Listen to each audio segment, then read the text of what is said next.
Salve, sahabatku Katolik, saudaraku yang terkasih di dalam Kristus. Semoga hari ini kita semua baik-baik, sehat-sehat, rohani, jasmani, jiwa dan badan kita.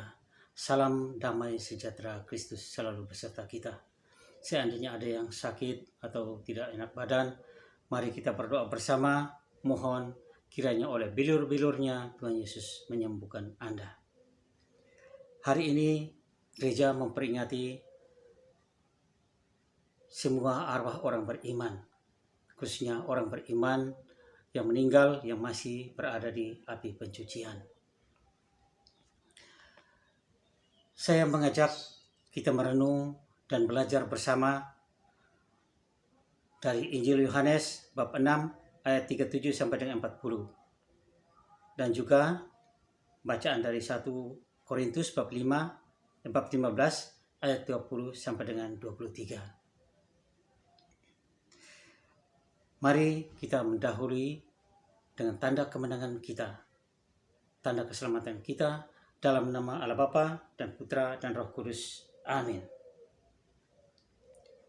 Semua yang diberikan Bapa kepadaku akan datang kepadaku, dan barang siapa datang kepadaku, ia tidak akan kubuang. Sebab aku telah turun dari surga, bukan untuk melakukan kehendakku, tetapi untuk melakukan kehendak Dia yang telah mengutus aku. Dan inilah kehendak Dia yang telah mengutus aku, yaitu supaya dari semua yang telah diberikannya kepadaku, jangan ada yang hilang, tetapi supaya aku bangkitkan pada akhir zaman. Sebab inilah kehendak Bapakku, yaitu supaya setiap orang yang melihat Anak dan yang percaya kepadanya beroleh hidup yang kekal, dan supaya aku membangkitkannya pada akhir zaman. Demikianlah sabda Tuhan. Terpujilah Kristus. Sungguh luhur dan mulia, Gereja Katolik mengadakan setiap tanggal 2 November setiap tahun untuk mengenang, untuk berdoa, dan untuk menolong saudara-saudara kita yang masih berada di api pencucian. Sahabatku dan saudaraku yang terkasih di dalam Kristus, kematian fisik tubuh jasmania manusia merupakan suatu realita yang sesuai dengan hukum alamiah, dan ini tidak bisa dibantah oleh siapapun, oleh ilmu apapun. Kematian itu tidak membedakan yang berkuasa maupun rakyat jelata, orang yang baik maupun orang jahat. Pada saatnya semua manusia akan mati. Lalu pertanyaannya, kalau demikian halnya, untuk apa kita mendoakan orang-orang yang sudah mati? Mengapa harus ada peringatan arwah semua orang beriman yang diadakan Gereja Katolik setiap tanggal 2 November? Sahabatku, saudaraku yang terkasih di dalam Kristus, iman Katolik mengajarkan bahwa kematian itu adalah pintu memasuki sebuah kehidupan baru. Kematian yang kita alami di dunia ini adalah awal mula hidup abadi di surga. Keyakinan ini bersumber pada misteri wafat dan kebangkitan Yesus Kristus. Sebab kitab suci mengatakan bahwa Dialah buah sulung kebangkitan, dan semua orang yang meninggal dalam Kristus akan dibangkitkan bersama Kristus. Jadi ada dasar dan pengharapan yang kuat akan sebuah kehidupan baru setelah kematian kita. Dasarnya itu iman akan Yesus Kristus yang wafat dan bangkit untuk hidup kekal. Yohanes bab 6 ayat 40, Yesus bersabda, "Dan inilah kehendak Bapakku, yaitu setiap orang yang melihat Anak dan yang percaya kepadanya beroleh hidup yang kekal, dan supaya aku membangkitkannya pada akhir zaman." Sebagaimana kita telah baca dengar dari Injil tadi. Jaminan keselamatan ini seharusnya membuat kita murid Kristus semakin bahagia, semakin sukacita, semakin teguh iman kita, berziarah iman kita di dunia ini bersama Kristus. Yesus sendiri dengan tegas mengakui Akulah jalan dan kebenaran dan hidup. Tidak ada seorang pun yang datang kepada Bapa kalau tidak melalui aku. Baca di dalam Yohanes bab 14 ayat 6. Maka jelas bahwa hanya di dalam Kristus Yesus dan bukan yang lain menjadi ukuran bagi setiap orang untuk memperoleh hidup kekal. Karena itu, hari ini Gereja Katolik seluruh dunia bersatu hati dalam iman mendoakan saudara-saudara kita yang masih berada di api pencucian, yang masih berada dalam gereja penantian. Mereka sebenarnya sudah bisa masuk surga. Arah mereka pasti ke surga. Tapi belum saatnya, karena mereka harus dimurnikan dulu hati dan imannya atas noda-noda dosa mereka. Kematian dalam perspektif iman Katolik bukanlah semacam sebuah garis batas akhir dari segala-galanya. Karena dalam kematian itu, hidup manusia hanya diubah, bukan dilenyapkan.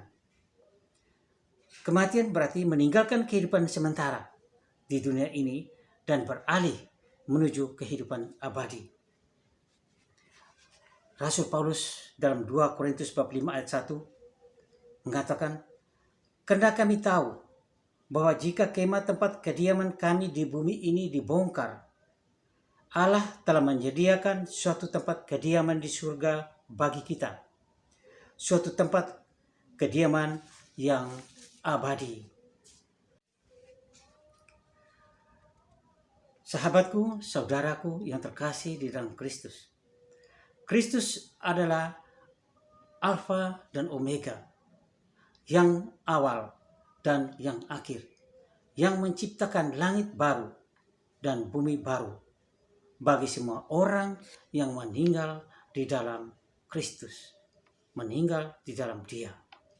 Gereja Katolik meyakini bahwa semua orang yang meninggal tidak bisa langsung masuk surga, melainkan mereka masih ada yang berjuang di api pencucian, dan mereka itu membutuhkan pertolongan kita, membutuhkan doa-doa kita.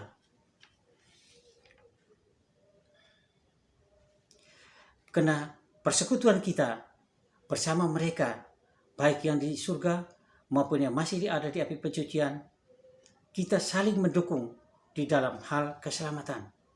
Karena keselamatan itu bukan hanya menyangkut hal-hal pribadi kita dengan Kristus, tetapi juga menyangkut pribadi kita dengan sesama. Jadi antara sesama kita. Paulus dalam Roma bab 5 ayat 12-17 memparalelkan bahwa Adam yang berdosa dengan Kristus Yesus yang benar. Kedua tokoh ini mengungkapkan kesetiakawanan atau solidaritas secara negatif di dalam Adam yang mewariskan dosa kematian. Artinya dosa Adam saya terus menerus terima dari sesamaku, diwariskan terus dalam kesetiakawanan, dalam solidaritas kemanusiaannya. Dan kesetiakawanan atau solidaritas positif Kristus sebagai Adam kedua yang mewariskan keselamatan abadi. Jadi solidaritas kita di dalam Kristus itu membawa keselamatan. Kristus bagi sesama kita. Rasul Paulus mengatakan, "Bertolong-tolonglah menanggung bebanmu, demikianlah kamu memenuhi hukum Kristus." Di dalam Galatia bab 6 ayat 2. Saudara dan sahabatku yang terkasih di dalam Kristus, persekutuan gereja kita, baik yang di dunia ini maupun mereka di surga ataupun di api pencucian, kita sudah diangkat menjadi satu saudara.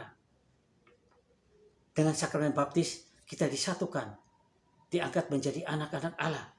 Tapi lebih-lebih lagi di dalam sakramen Ekaristi Kudus, kita menyambut tubuh dan darah Kristus. Yesus mempersatukan kita. Darah Yesus yang sama mengalir di dalam setiap tubuh kita, murid-muridnya. Karena itu kita menjadi satu saudara. Karena darah Kristus.